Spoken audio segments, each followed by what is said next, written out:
Selamat sore Ibu, terima kasih atas pertanyaannya. Cara saya dalam mengidentifikasi, kasus-kasus yang berhubungan dengan dilema etika adalah yang pertama kali yang saya lakukan adalah saya, pilah-pilah dulu kasus itu, lalu saya lihat dulu kasus itu nilai-nilai apa yang ada, di dalam kasus tersebut. Setelah itu, berdasarkan pengalaman-pengalaman saya selama ini, lalu saya, bedakan itu termasuk kasus dilema etika atau bukan, lalu saya uraikan juga pihak-pihak yang terlibat seperti apa. Setelah itu dan informasi-informasi yang ada lalu saya akan, pilah itu adalah kasus dilema etika atau bukan, kira-kira seperti itu, Bu.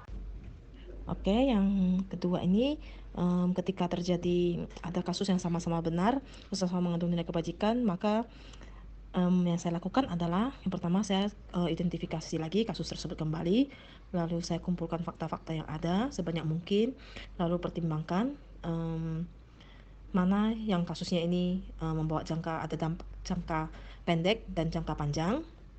Lalu yang berikutnya adalah saya lakukan, konsul dengan pihak-pihak yang berpengalaman seperti mungkin yayasan, lalu dinas, atau pihak-pihak yang terkait atau guru-guru senior.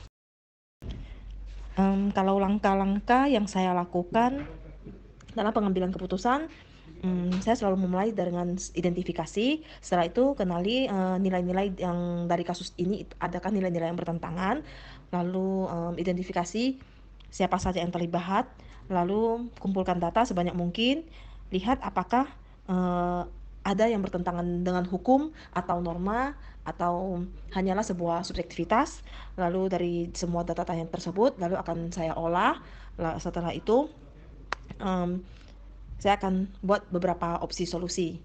Nah, setelah itu yang langkah terakhir adalah saya akan refleksikan kembali hal-hal yang saya anggap efektif pada saat pengambilan keputusan dalam kasus dilema etika adalah, komunikasi yang efektif ya, komunikasi yang efektif, lalu ada keterbukaan dari, berbagai pihak yang terlibat, lalu dukungan dari berbagai pihak yang berpengalaman itu menurut saya sangat efektif dan juga pengalaman ya, pengalaman, ketika kita dalam menyelesaikan sebuah kasus itu, menjadi sangat efektif dalam pengambilan keputusan yang berkaitan dengan kasus dilema etika.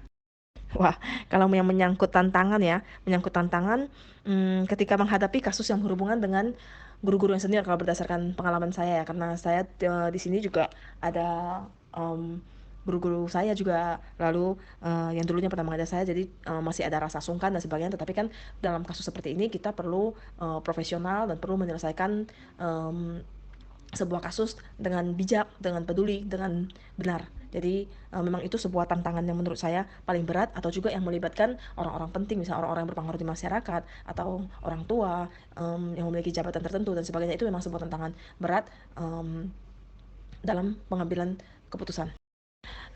Kalau menyangkut waktu atau jadwal tertentu dalam penyelesaian kasus ini sebenarnya relatif ya, Bu, ya, tergantung dari besar kecilnya kasus atau kompleksitas kasus.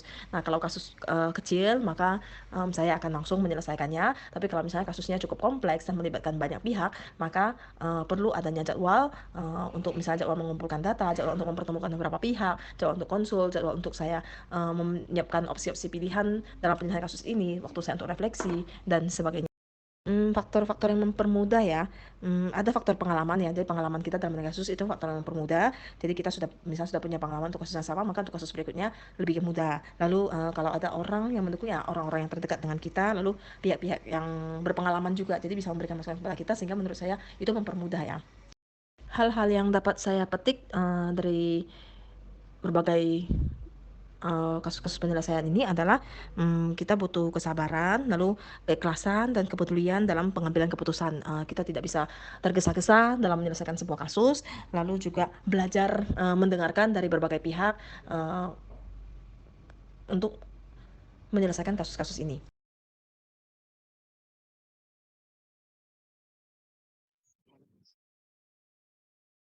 Saya biasanya mengidentifikasi dilema etika atau bujukan moral melalui dua cara.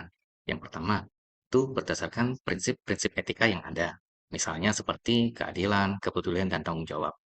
Kedua, saya coba menganalisis apakah ada konflik antara dua nilai yang berlawanan. Misalnya antara integritas dan belas kasih atau antara otonomi dan kepentingan kolektif. Jadi kalau hmm, saya identifikasi bahwa ada dua nilai kebajikan yang bertentangan, maka itu saya kategorikan sebagai dilema etika. Tapi ketika nilai yang dipertentangkan itu salah satu yang jelas adalah nilai yang salah, yang tidak benar, maka itu sudah jelas bujukan moral. Selama ini, untuk pengambilan keputusan di sekolah, jika ada kasus yang keduanya mengandung nilai kebajikan, saya coba melakukan pendekatan berbasis dialog. Saya berusaha memahami sudut pandang dari semua pihak yang terlibat. Kemudian saya juga mempertimbangkan kira-kira dampak keputusan tersebut kepada pihak-pihak terlibat itu seperti apa. Saya selalu berusaha agar keputusan yang diambil itu merupakan satu win-win solution atau bisa ada keseimbangan antara prinsip keadilan dan nilai kebajikan yang bertentangan tadi. Jadi di antara dua nilai kebajikan tersebut, kita cari keseimbangannya. Itu cara yang saya lakukan dalam proses pengambilan keputusan terkait dengan ada dua nilai kebajikan yang saling bertentangan. Dalam hal ini ya kita katakan kasus dilema etika. Terkait langkah-langkah atau prosedur yang biasa saya lakukan itu, yang pertama sudah jelas saya akan identifikasi masalah itu secara lebih detail. Setelah saya mendapatkan gambaran detail mengenai permasalahan tersebut, saya akan mulai masuk ke tahap berikutnya, yaitu coba melakukan diskusi dengan pihak-pihak yang terkait. Jadi pihak yang terlibat saya ajak diskusi untuk mendapatkan informasi yang jauh lebih dalam lagi mengenai masalah yang ada. Setelah itu, saya akan mempertimbangkan beberapa alternatif solusi sambil juga mempertimbangkan bagaimana dampaknya. Setelah itu, saya akan mengambil keputusan yang saya rasa adil dan juga berdasarkan nilai-nilai kebaikan tersebut. Nah, sebelum keputusan ini saya sampaikan ke publik, saya akan melakukan refleksi terlebih dahulu, kira-kira kalau keputusan ini sampai ke publik, apa dampaknya bagi pihak yang terlibat atau dampaknya bagi saya selaku yang mengambil keputusan.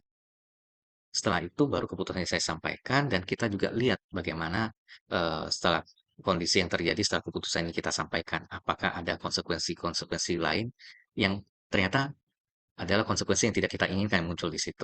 Karena ketika ada konsekuensi yang tidak diinginkan muncul, kita perlu melakukan penyelesaian masalah yang terkait munculnya konsekuensi tadi. Dan ini akan berulang lagi, identifikasi lagi, kenapa konsekuensi tersebut muncul, apa yang keliru dari keputusan tersebut, dan bagaimana kita melakukan perbaikan. Hal-hal efektif yang sangat mempengaruhi dalam pengambilan keputusan itu sudah tentu pelibatan semua pihak yang terdampak dalam sebuah diskusi, karena ini akan membantu kita untuk mendapatkan informasi yang lebih lengkap, cara pandang yang lebih luas mengenai kasus tersebut. Selain itu juga kita perlu melakukan refleksi juga terkait hal ini. Kita perlu merenungkan kira-kira kalau keputusan ini kita ambil, apakah sudah sesuai dengan prinsip etika dan filosofi kebajikan. Dan juga proses transparansi. Prosesnya harus transparan. Kita selalu harus menyampaikan alasan di balik setiap keputusan secara terbuka ke semua pihak yang terlibat. Ini adalah hal-hal yang menurut saya dalam pengambilan keputusan sangat efektif. Terkait hal-hal apa saja yang merupakan tantangan dalam pengambilan keputusan terkait kasus-kasus dilema etika ini, tentu yang menjadi tantangan adalah ketika nilai-nilai yang dipertentangkan ini adalah nilai-nilai kebajikan yang memang benar-benar sama kuat. Misalnya kita pertentangan antara nilai keadilan dan kita ada belas kasih. Selain itu juga tantangan terbesar lainnya lagi itu adalah ketika ada tekanan eksternal, seperti bagaimana opini publik ataukah keinginan orang tua yang menjadi bertentangan dengan kebijakan sekolah. Nah, ini merupakan hambatan-hambatan ataupun tantangan-tantangan yang muncul dalam pengambilan keputusan yang saya lakukan. Dan juga ketika dari antara pihak yang terlibat tersebut itu kurang kooperatif, itu juga merupakan salah satu tantangan juga.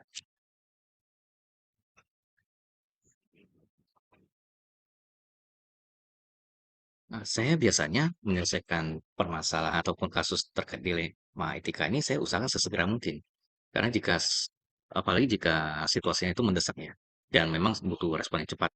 Namun, untuk kasus-kasus yang lebih kompleks, saya biasanya akan coba melakukan penyusunan jadwal khusus sebelum melakukan pertemuan dengan pihak-pihak yang terlibat. Jadi, saya akan merancang jadwal kapan saya mengundang setiap pihak secara terpisah, agar saya dapat mendapatkan informasi yang lebih lengkap dan saya bisa meninjau setiap aspek sebelum saya membuat keputusan.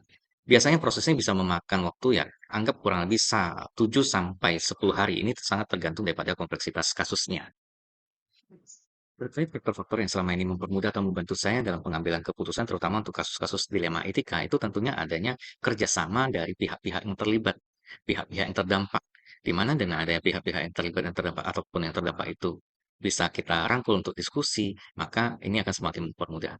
Selain itu juga saya memiliki tim yang selalu siap untuk membantu saya dalam memanage, mengatur penjadwalan untuk saya bisa bertemu dengan pihak-pihak yang terlibat dan tim ini juga bersedia untuk membantu saya untuk collect data sebelum saya bertemu dengan pihak-pihak yang terlibat tadi. Jadi dukungan dari mereka ini sangat membantu saya dalam pengambilan keputusan terutama untuk kasus-kasus dilema etika.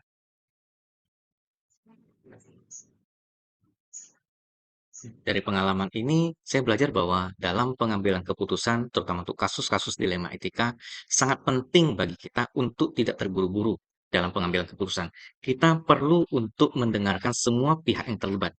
Kesabaran dan refleksi ini menjadi kunci juga agar keputusan yang kita ambil menjadi keputusan yang adil dan bijaksana. Terlibatnya berbagai sudut pandang serta prinsip-prinsip etika dan nilai kebajikan yang kokoh itu membantu kita dalam mengambil keputusan yang menciptakan keseimbangan. Sehingga kita bisa katakan ini sebagai sebuah win-win solution untuk kedua nilai kebajikan yang saling bertentangan tadi. Kita pelajar Pancasila, ayo kita jaga untuk Indonesia.